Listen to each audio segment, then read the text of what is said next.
Hello Geometry students, and welcome to lessons 7.1 and 7.2. We're going to combine these two sections together. We're going to talk about ratios, proportions, and similar triangles. So what is a ratio? A ratio is a comparison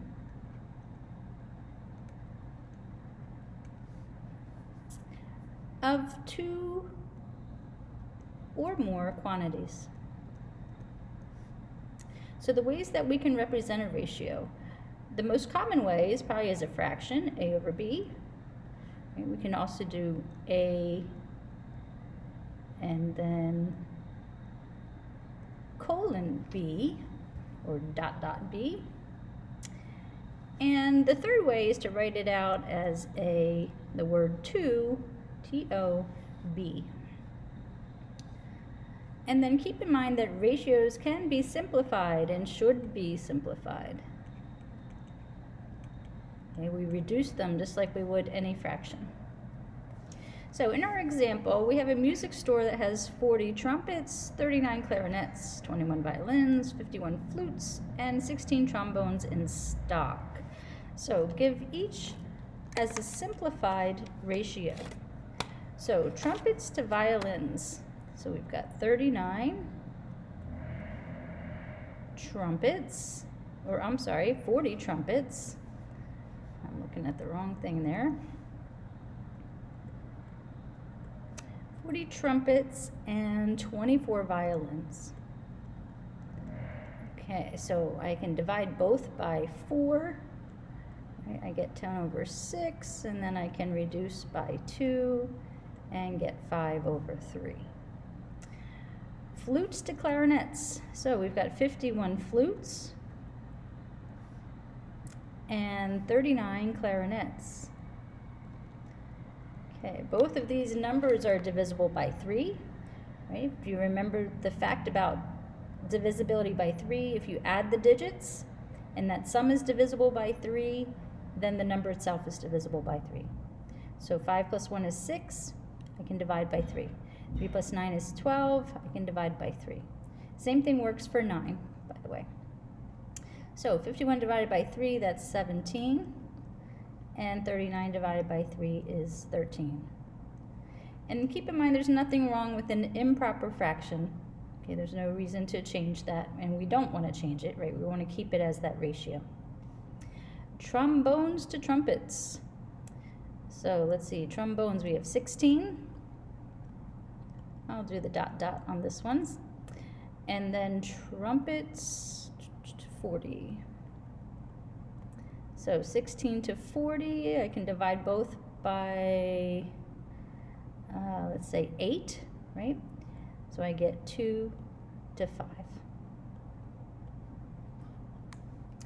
Violins to total instruments. Okay, I knew that one was coming, so let's add these up. So let's see, we got 90. And then 40, oh, right there is 40, and 40 is 80. So a grand total of 170. So that's our total instruments. And for violins, 24. So 24 to 170. And then, let's see, when we reduce, let's see.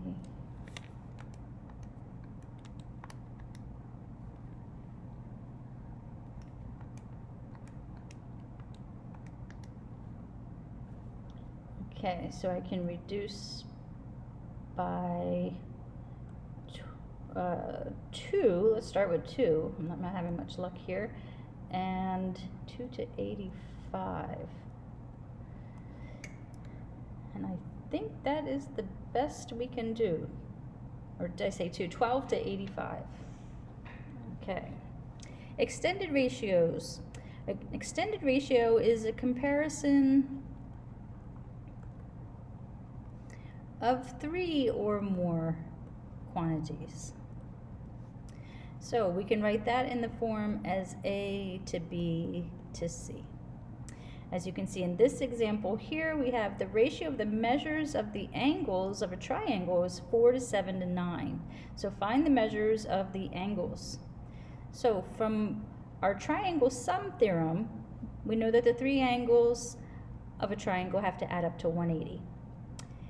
Now that 4 to 7 to 9, that is obviously not the measures of the angles, right? But they're in that ratio. If we reduce them, then they would reduce down to these values, okay? So we have an unknown part here. So that unknown part is our variable x.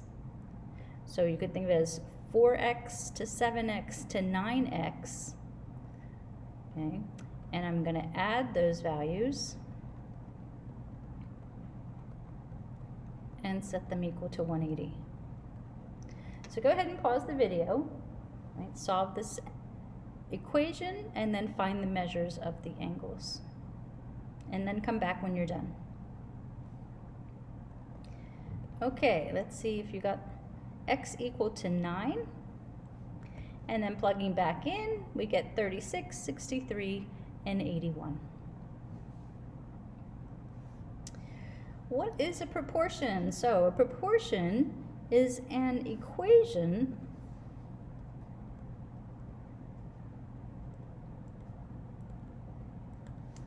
that states that two ratios are equal. So a proportion, we can write it out as A over B is equal to C over D.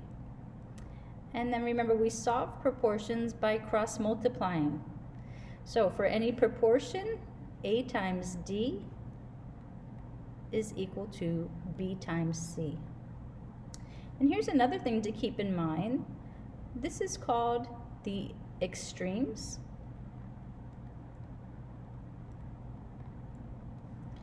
And BC is called the means.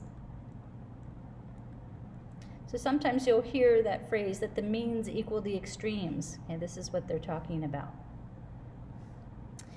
So go ahead and solve this proportion, do your cross multiplication. Try A and B, pause the video while you're working it out, and then come back when you're done and we'll compare solutions. Okay, let's see how you did. So for letter A, hopefully you got x equal to 6.75. Make sure that you're distributing properly. Okay. Distributing to both terms, right? For B, hopefully you got 8.5. Similar polygons. So we've talked about congruent triangles and congruent polygons. Similar means that they have the same shape but different size. So polygons are similar if all angles are congruent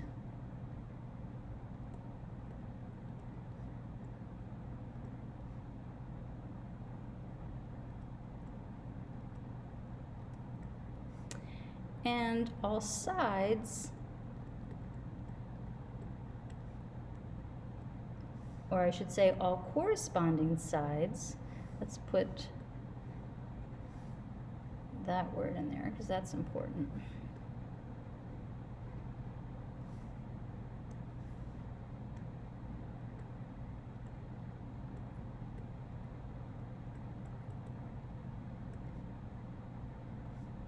All corresponding sides are proportional. So that's the big difference there. With congruent triangles or congruent polygons, we have corresponding sides that are congruent. For similar polygons, we want corresponding sides that are in the same proportion or are proportional. The ratio of corresponding sides is called the scale factor.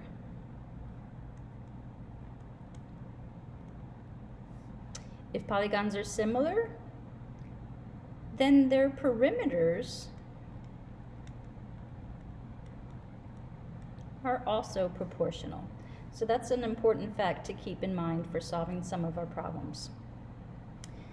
So order matters, right, when we're talking about a scale factor. So when I say A, B, C to D, E, F, right, what is the scale factor in that order? Then I want to take a side from A, B, C, and I want to match it up with side D, E.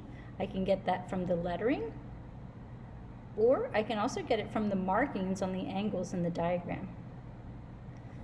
Okay, because you'll see a lot of these diagrams, your figures are going to be spun or flipped, rotated, translated in different ways. So you want a way to definitely match up corresponding parts. And usually the lettering that's given in a statement is the best way to go about doing that.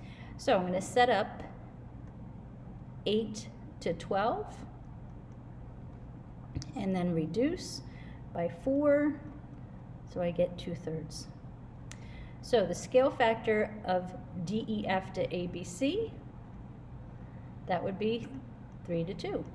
And I'm just writing it in different ways, just to show you can write it out in different ways. So what is the ratio of the perimeter of DEF to ABC? Well, as we said, the ratio of the perimeters are also proportional, and they have the same proportion as the ratio of sides. So for DEF to ABC, it's also 3 to 2. Okay, similarity statements. So the symbol for similar looks like this. It's actually that upper part of our congruency symbol, right? Congruency is the similarity symbol over top of an equal sign. So a valid similarity statement must match corresponding angles and sides. So write a similarity statement for the triangles above. So here, again, this is the same triangles as the previous example. So I would write out triangle ABC is similar to triangle DEF. And again, order does matter. You have to match up corresponding parts, just like we did with congruency. So for these two examples, pause the video, go through and list out the congruent angles, and write a proportion that relates the corresponding sides. So that proportion should have 3 ratios in it. So go ahead and try that, pause the video, and then come back when you're done. Okay, let's see how you did. So for number 1, you should have these angles, and there's that proportion I was talking about with the 3 parts. For number 2, go ahead and check these. Let me know in class if you have any questions. Again, you might have different order, but you should still have the same. As when I say different order, you might have listed them in a different way. You may have set up your ratios in a different way, but you should have the same matching corresponding parts. Okay, example 2, using a scale factor. So here we have figures that are similar with a scale factor of 2 to 3. Find the value of x. So go ahead and set up a proportion and solve for x. Pause the video and come back when you're done. Okay, let's see how you did. So hopefully you got x equal to 63. Now normally we say we do not go by looks, but in problems like this you can assume that this is the larger of the two if you're questioning that. You can go by looks, appearance, okay, when we're talking about a smaller figure or a larger figure.